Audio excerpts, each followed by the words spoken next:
여러분은 대화를 할 때 지난날 과거에 대한 이야기를 자주 합니까? 아니면 앞으로 있을 그 이야기를 자주 합니까? 과거 이야기를 사람들은 좋아하죠. 나 때는 말이야 하고서 자기의 용담을 이야기를 합니다. 공동체도 그렇고 개인도 마찬가지입니다. 공동체도 이 유구한 역사, 문화, 예술 이런 것들을 과거의 것을 자랑하는 것은 오늘의 것이 없기 때문에 그런 겁니다. 개인도 학창시절에 내가 힘자랑했던 것, 옛날에 과거의 학창시절의 무용담들, 그러나 지금은 어떨까요? 미래를 이야기하는 사람은 과거의 것을 이야기할 필요가 없습니다. 여러분 옛말에 모든 길은 로마로 통한다는 말 들어보셨습니까? 그것은 옛날 로마는 정치, 경제, 문화, 군사적으로 강력한 중심이었다는 것입니다. 그런데 이 로마는 지금은 국가가 아니라 이탈리아의 수도가 되어졌죠. 도시가 되어졌습니다. 영국의 역사가 에드워드는 로마 제국이 쇠퇴하고 멸망하게 되어진 그것에 대하여 5가지 이유를 되고 있습니다. 첫째는 로마는 이혼율이 급격해서 가정의 신성성이 무너져 자녀들이 방황하게 되었고, 그리고 자녀들의 문제는 사회 문제가 되었다.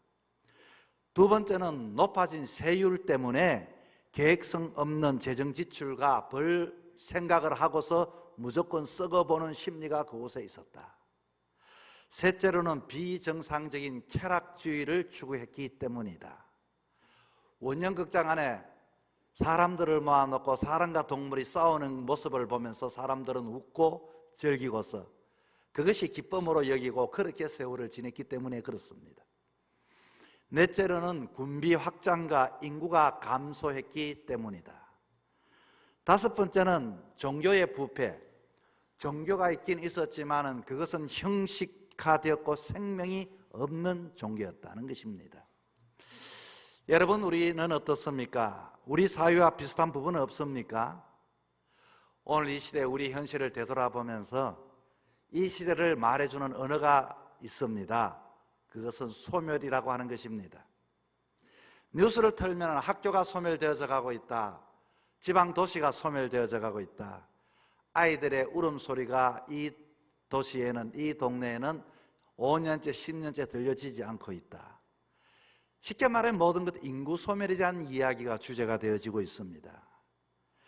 이 인구가 소멸되어지면서 사람들의 윤리나 가치관과 비전이 소멸되어져 있습니다.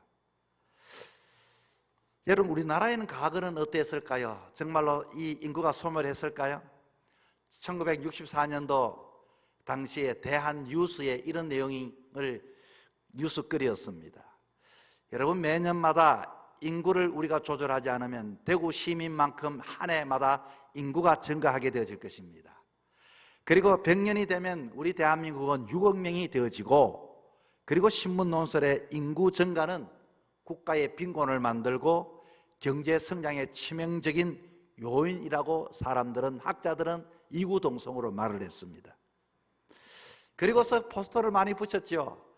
아무 생각 없이 낳고 보면 거지꼴 못 면한다. 온 동네 방네마다 이런 포스터를 붙였던 것이 제가 이 땅에 살았던 동시대에 지금은 소멸의 시대를 맞이하게 되어졌습니다. 세계의 석학인 영국의 옥스퍼드 데이비드 콜먼 교수는 한국의 인류 역사상 가장 빠른 경제 성장을 달성했지만 앞으로 그 대가를 이어받을 만한 세대가 없어져 가고 있다. 2006년도 UN 포럼에 한국의 인구 소멸 국가로 지정을 하면서 당시의 출산율을 1.13명이라고 이렇게 명시를 했습니다. 최근에 뉴스에 일본이 최고의 인구 소멸이 되어진다고 이렇게 최고의 출산율을 이야기하면서 23년 인구 일본의 최저치는 1.20. 그러나 우리나라는 2006년도에 벌써 1.13이 되어버렸습니다. 2023년 대한민국의 인구는 어떨까요? 출산율은 0.72명. 여러분, 이것은 교회에 어떤 영향을 미치게 되어질까요? 옛날마다 우리 교회도 동네마다 아이들이 넘칠 때는 제가 다녔던 청년 시절에만 해도 우리 교회 청년부가 100여 명이 넘었습니다. 지금은 줄어들어서 감소해지고 사라지고, 더 안타까운 것은 교회 학교가 사라지는 것뿐만 아니라 신학교의 정원이 그렇게 미달이 되어진 상태입니다.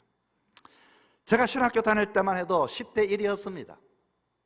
그런데 학생을 채우지 못하여 은퇴하신 분들이나 때로는 이와 같이 장래 한국교회를 이끌어가야 할 리더격이 되어진 젊은 준비된 사람은 거의 찾아볼 수가 없다고 합니다. 원래 9월 총회 주제는 성령의 능력으로 부흥하는 교회를 정했다고 합니다. 모두가 부흥하는 교회를 다 꿈꿉니다. 부흥하는 가정을 원하고 있습니다. 성공하기를 원합니다. 그런데 그 방법은 성령의 능력으로 부흥하는 교회. 여러분, 지금 교회의 외적인 모습은 어떻습니까? 한국 교회는 환경적으로 조직적으로 잘 짜여져 있습니다. 우리 성도들의 교육 수준도 아주 대단합니다. 윤리도 굉장히 매너가 있습니다. 그리고 프로그램도 넘쳐납니다. 그런데 교회의 문제를 해결할 방법은 없는지 왜 자꾸만 교회에 이렇게 세상 사람처럼, 세상의 사회 구조처럼 그렇게 인구 소멸의 영향을 받고 있는 것일까요? 여러분, 교회는 지난날 핍박이 오면 올수록 교회는 이 핍박에 흔들리지 않았습니다. 초기 한국 교회는 지금 교인들보다도 더 적은 숫자로 0.03%의 비율로 통해서 당시에만 해도 한국 교회가 이 대한민국 3.1 독립선언문의 33명 중에 16명이 예수 믿는 사람들이 그 나라의 문제를 가지고서 해답을 찾기 위하여 앞장섰던 것이 과거의 우리의 선조들의 모습입니다. 지금 우리 한국 교회는 키도 큽니다. 몸무게도 넓고 좋은 옷을 남들이 보기엔 좋은 옷도 입고 보기만 좋은데 문제는 힘이 세 보이지만, 그러나 교회를 지탱하는 그 힘의 원천이 없다는 것입니다. 세상적인 힘만으로 채워진 그 교회는 세상이 무너지면 교회도 무너지지만, 그러나 세상이 무너진다 할지라도 교회가 버틸 수 있는 그 힘은, 여러분, 세상화되어져 버린 교회는 무너지지만 성령의 능력으로는 교회는 더욱더 어렵고 힘들고 시련 속에 교회는 더욱더 단단하게 감당해낼 수가 있게 되는 것입니다. 무엇을 말합니까? 세상처럼 외부의 환경에도 쉽게 흔들리면 여러분, 그것이 교회라고 말할 수 있겠습니까? 우리 교회의 힘은 어디에서 올까요? 교회의 내성은 어디에서 올까요? 다시금 교회의 힘은 성령으로부터 교회는 지탱하고 이와 같이 지켜낼 수가 있게 되는 것입니다. 그렇다면 성령의 능력으로 어떻게 하면 부흥하는 교회가 되고, 성령의 능력으로 어떻게 하면 영적인 믿음의 가정이 새롭게 회복되어지고 믿음의 사람 한 사람 성도들이 굳건하게 믿음으로 승리하는 삶을 살아갈 수 있겠습니까? 본문을 통하여 세 가지를 제가 여러분에게 말씀해 드리겠습니다. 첫째는 신앙의 기본기를 붙잡아야 합니다. 오늘 본문 1절에 이렇게 말합니다. 주 안에 서라. 성도가 주님을 떠나서 아무것도 감당할 수 없다는 것을 이야기해 주고 있습니다. 여러분, 교회에 오면 주님 앞에 서는 거 아닐까요? 그런데 왜 다시 이 성도들에게 주 안에 서라고 말을 할까요? 무엇을 말합니까? 신앙의 원리를 붙잡아라, 그 말입니다. 신앙의 원리가 뭡니까? 기본이 뭡니까? 우리 한국교회가 과거보다 못해진 게 한 가지가 있습니다. 그 성령이 없다는 그 가만히 보니 기본기라고 하는 그 기본기가 뭐냐? 옛날만큼 예배를 드리고 기도 생활하고 전도하는 가장 본질적인 이것을 오늘 현대인들은 너무 쉽게 생각하기 때문인 것입니다. 항상 원리를 붙드는 자에게는 부흥이 옵니다. 여러분, 기본을 확인해 보십시오. 한국 전쟁 당시 최고의 지휘관 백선엽 장군이 국가적인 위기가 처해졌을 때 이 위기를 돌파하는 방법 중에 한 가지는 비상사태일수록 원칙으로 돌아가라는 말을 했습니다. 사람들은 위기일수록 편법을 쓰지요. 그러나 그것은 실패의 척경이 되어집니다. 여러분, 이게 무슨 말씀인고 하니 모든 문제의 실마리는 기본에 있다는 겁니다. 다시금 기본을 한번 돌아가자는 것입니다. 여러분, 신앙의 기본이 무엇입니까? 예배입니다. 주일 성수 바르게 하는 것입니다. 교회의 힘은, 교회의 능력은 아무리 어렵다 할지라도 흔들리지 않는 것은, 성령의 능력이 임하는 것은 그 기본기, 예배를 주님 앞에 진정으로 드릴 때 하나님이 주신 힘을 가지고 이 세상에 어떤 풍랑이 일어나도 지탱해 내가고 이와 같이 지켜낼 수 있는 것을 믿을 수 있기를 바랍니다. 두 번째는, 교회 부흥을 꿈꾼다면, 여러분의 인생을 꿈꾼다면, 여러분의 가정이 행복하기를 원한다면, 여러분의 자녀가 이 땅에서도 하나님의 자녀로, 믿음의 자녀로 세워지기 원한다면 한 생의 삶을 살아가되 거룩한 부담을 가지고 살아갈 수 있기를 바랍니다. 오늘 본문 3절에 이렇게 말합니다. 나의 멍에를 같이 한 너에게 구하노니 복음에 나와 함께 힘쓰던 저 여인들을 돕고 동력자들을 도와주라고 이렇게 이야기합니다. 어느 퀴즈 프로그램에 방청객을 한 300명 모아놓고 이와 같이 몇 가지 질문을 그 사람에게 합니다. 그 도전자가 가운데 방청객 앞에 서서 자기의 어필을, 자기의 신상을 이야기하고 그리고 자기가 얼마큼 잘하는 이런 사람이라고 소개를 합니다. 그러면서 이렇게 사회자가 질문합니다. 여러분, 이 사람 이야기 잘 들었죠? 이 사람이 정말로 말한 것처럼 이 사람이 만약에 일제시대에 태어났다면 우리나라의 독립군이 될 그와 같은 사람이라고 생각하시는 분은 예스에다가 배를 누르시고, 그래도 들어봐도 그렇지 않을 거라고 한 사람은 노라고 이렇게 배를 누르십시오. 대부분의 많은 사람은 그렇게 이야기를 한다 할지라도 그 300명의 사람 중에 반수 3분의 1도 채우지 못하고 사람들은 아니, 일제시대에 태어나도 절대로 저 사람은 독립군이 될 수 없어 라는 것에 누른다는 것입니다. 여러분, 이것을 보면서 무엇을 느끼는가 하니, 내가 보는 나, 남이 보는 나, 우리는 쉽게 자기 자신이 애국자라고 생각하는 사람들 중에서도 실제로 대부분이 그렇지 않다는 것입니다. 축구 시합이나 야구 시합 할 때 아주 열광을 합니다. 다 애국자 아닙니까? 다 대한민국을 연호하지 않습니까? 그러나 목숨을 걸어야 할 상황이 올 때 내 이익을 구하지 않고 나를 위하여 살 수 있는 사람은 얼마나 되겠습니까? 그 고난 때문에 우리는 시험 들지 않겠습니까? 힘들다고 불평하지 않겠습니까? 이 세상에 수많은 교인들이 있습니다. 주일날 와서 예배를 드립니다. 그러나 교인들이 이 자리에 있지만은 날마다 사명 없이 신앙생활하는 그 사람들, 신앙생활로 인하여 자신은 하나님을 잘 믿는 자라고 자기는 스스로가 생각하지만 남들이 나를 볼 때 정말로 저 사람은 목회자야, 정말로 저 사람은 성도야, 저 사람은 정말로 이 세상 속에 나도 저 사람같이 살았으면 좋겠다는 사명자로 사는 사람이 없다라는 것입니다. 여러분, 세상의 삶 얼마나 힘듭니까? 여러분, 세상의 삶 정말로 살기가 얼마나 어려운지 모릅니다. 그런데 내가 남을 위해서 살아간다는 것, 여러분, 그것은 더 힘든 일이겠죠. 그러나 우리가 예수를 믿는 것은 내가 살기 위해서 살아가는 것이 아니라 하나님 앞에 받은 그 은혜가 크기 때문에 내가 어디 있든 무엇을 하든 이와 같이 나만 위하여 살아가는 것이 아니라 정말로 주님 앞에 사명자로 삶을 살아갈 때 거기에 성령의 역사가 임하게 되어지고 부흥의 역사가 나타나게 되는 것입니다. 우리는 삶을 눈앞에 있는 것을 바라보고 판단할 때가 참 많이 있습니다. 세상 사람들은 바로 그렇게 생각합니다. 아이고, 큰일 났다, 안 되겠다, 포기하자, 우리가 이와 같이 너무 어렵다, 힘들다, 저 사람 때문이다. 믿음의 사람들은, 믿음의 사람이라고 말할 수 있는 것은, 성령의 능력이 필요한 것은, 나는 부족하지만, 환경은 어렵지만, 정말로 절망이지만 성령께서 능력으로 이 고난을 감당하고 정말로 모든 것들을 내려놓을 때 그게 부흥의 역사는 진짜 부흥의 역사가 되는 것입니다. 여러분은 소중합니다. 여러분은 이 땅에 소중하고 영혼은 더 소중합니다. 때로는 여러분이 무시당하면 우리는 밤을 새워 참을 수가 없습니다. 그 사람이 감히 나한테 그런 말을 하다니, 그 사람이 나를 취급하다니. 여러분, 가장 좋은 취급은요, 그 사람 취급은 평가하는 것은 중요하지 않습니다. 내가 스스로 내 자신의 몸값을 높여야 합니다. 내가 하나님 앞에 내 스스로가 이와 같이 사명자라고, 나는 이와 같이 죽어도 나름대로 이와 같이 보람이 있었다고, 그래도 내가 믿음의 삶을 살았다고 말할 수 있는 그와 같은 삶 말입니다. 사랑하는 성도 여러분, 거룩한 부담은 여러분을 파멸로 이끄는 것이 아닙니다. 거룩한 부담은 하나님이 우리에게 주시는 부흥의 역사의 통로가 되는 것입니다.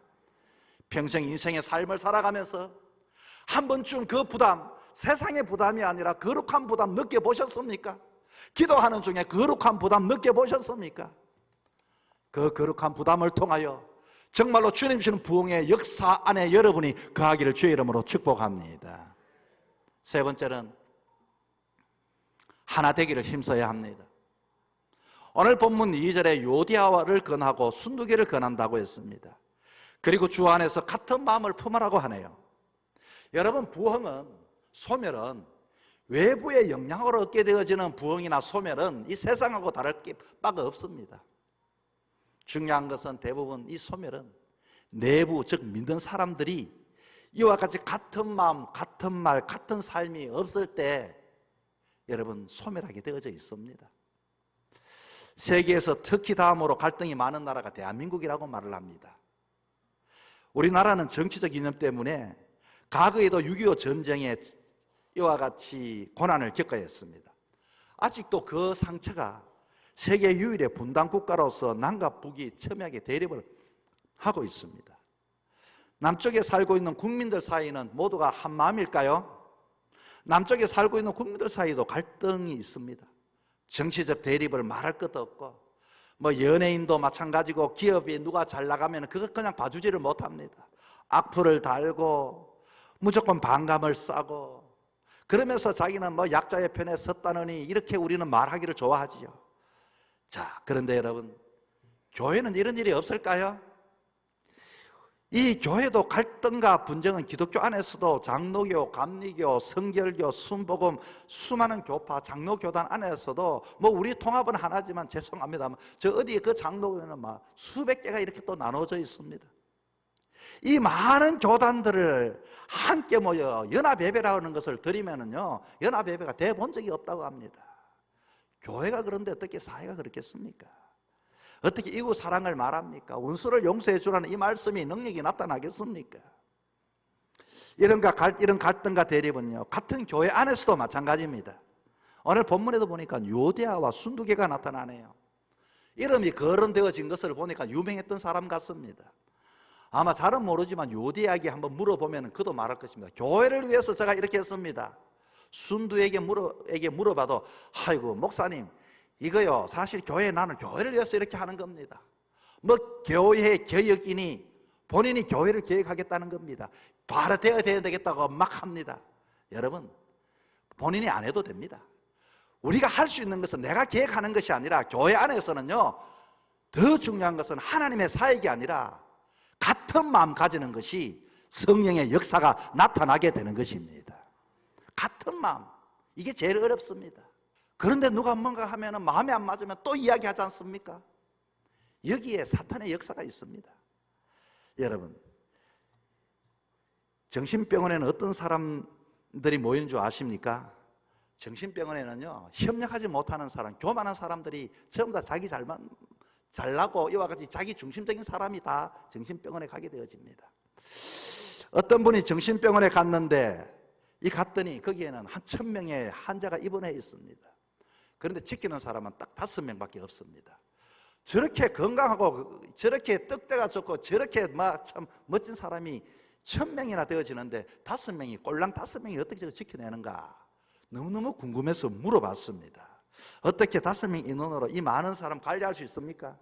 그랬더니 관리인이 말합니다. 걱정할 거 없습니다. 이들은 모두가 결코 협력하지 않습니다. 혼자이기 때문에 관리하기 쉽습니다. 이기적이고 협력할 줄 모르는 사람은요, 1000명, 10,000명이라도 할지라도 이와 같이 쉽다, 그 말인 것입니다. 여러분, 한 번쯤 들어본 이 유머 중에요, 정신병동에 3사람이 대화를 나눴답니다. 한 사람은 자기가 말합니다. 너희들 내가 누군 줄 알아? 하고 과음을 치더랍니다. 같은 병실에 있던 옆 침대 사람이 너 누구야? 그랬더니 나는 말이야 장군이야, 이렇게 이야기했답니다. 그랬더니 옆에 있던 사람이 말합니다. 에이, 너 장군이야? 나는 왕인데? 또 이렇게 이야기했답니다. 세 번째 사람도 거들긴 거들어야 되겠는데 할 말이 없습니다. 그래도 가만히 생각해보니 왕보다 더 높은 게 뭘까? 머리를 써서 생각해냈습니다. 나는 너를 왕으로 하지를 않았는데 또 이렇게 써왔답니다. 이 무슨 말입니까? 유머이긴 하지만 모두가 자기가 높다는 겁니다. 여러분, 누가 높은가? 여러분, 이 교만한 사람들, 하나 되지 못한 사람들, 가정도 마찬가지입니다. 자기 소리 크게 내면은요, 여러분, 가정이 시끄럽습니다. 질서가 세워지지 않습니다. 사회도 마찬가지입니다. 교회도 마찬가지입니다. 사단은 이간하고 분열시키는 존재입니다. 이 역사는 하나님께서 만드신 에덴 동산에서부터 시작되어지죠.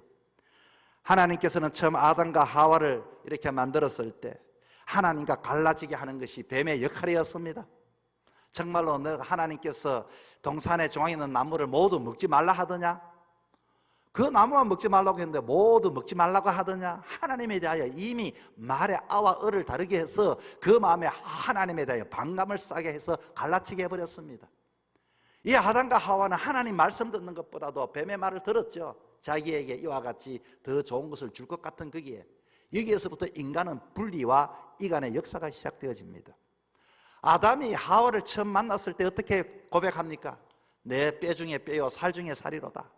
그렇게 좋아해놓고 나중에는 이 선악과 문제 때문에 하나님이 주신 저 여자 때문에 내가 선악과를 먹었다고 이와 같이 두 사람은 나눠지게 되어집니다. 그 자녀들은 어떨까요? 그 속에서 자녀가 생겨나게 되어졌죠. 가인과 아벨이 생겼습니다. 동생 아벨이 하나님 앞에 제사를 지냈더니 하나님 인정해 주는 그 제사를 그런 이와 같이 가인은 못마땅하게 이겼죠. 그 형 가인이 아벨을 돌로 쳐 죽여버리게 됩니다. 미워하는 이 역사들, 사단은 지금도 교회와 그리스도인들을 무력화시키기 위해서는 여러분 큰 무기를 사용하지 않습니다. 여러분, 우리 마음속에 정말로 사람에 대하여 미워지는 마음, 목사인 저는 어떨까요? 우리 목회자의 세계도 마찬가지입니다. 저도 마찬가지입니다. 왜 미워지는 사람 없겠습니까? 왜 힘든 사람 없겠습니까? 왜 미운 또 성도들이 없겠습니까? 여러분, 교회의 부흥의 성령의 역사는 이 모든 것들을 뛰어넘어야 하는 것입니다. 저는 이 말씀을 준비하면서 그렇습니다. 아, 그렇구나. 교회의 역사는 물질로, 건물로, 조직으로, 프로그램이 아니라 우리가 하나만 되면 되는구나. 우리가 하나만 되면 되는구나. 여러분, 가정이 언제 행복합니까? 아내와 부부가 같은 마음 가지면 행복한 가정이 되는 것입니다. 자녀를 볼 때 얼마나 대견스럽습니까? 자녀와 부모가 하나가 되어지면 나라가 언제 발전합니까? 하나만 되어지면. 교회는 어떻게 이와 같이 소멸의 시대에 부흥의 역사가 나타날 수 있습니까? 성령이 하나 되게 하셨으니 하나만 되어지면 성령의 능력이 나타나서 다시금 부흥의 역사가 일어나게 되는 것입니다. 여러분, 소멸의 시대를 바라보면서 우리는 걱정이 참 많습니다. 그러나 교회는 소멸되어지고 핍박이 올 때마다, 시련이 올 때마다 교회의 역사는 더 뜨겁게 역사하게 되었습니다. 그런데 오늘의 교회들은 세상이 소멸하며 동시에 같이 소멸하는 것은 그 안에 성령님이 계시지 않기 때문에 그런 것입니다. 어떻게 하면 성령의 역사가 나타날까요? 기본기를 다시금 회복해야 합니다. 여러분, 예배가 어떻습니까? 아무렇지 않게 그냥 드리십니까? 옛날에는 교회 예배 드리기만 해도 있었던 그 감동과 그 은혜 말입니다. 여러분, 예배를 회복할 수 있기를 바랍니다. 여러분, 어떻게 하면 부흥의 역사가 나타날 수 있겠습니까? 그렇습니다. 여러분이 하는 일마다 하나님이 주신 사명인 줄 알고 거룩한 부담을 가지고 오늘도 최선의 삶을 살아갈 수 있기를 바랍니다. 어떻게 하면 부흥할 수 있겠습니까? 하나만 되면 부흥이 되어집니다. 우리는 교회에서 같은 설교를 듣고 같은 말씀을 나누고 같은 동시대의 예배를 드리고 같은 이와 같이 주일날 밥을 먹습니다. 같은 마음 가지고서 하나가 되어질 때 여러분의 가정에, 여러분의 인생에, 여러분의 삶의 영역에 부흥의 역사가 나타나기를 주의 이름으로 축복합니다.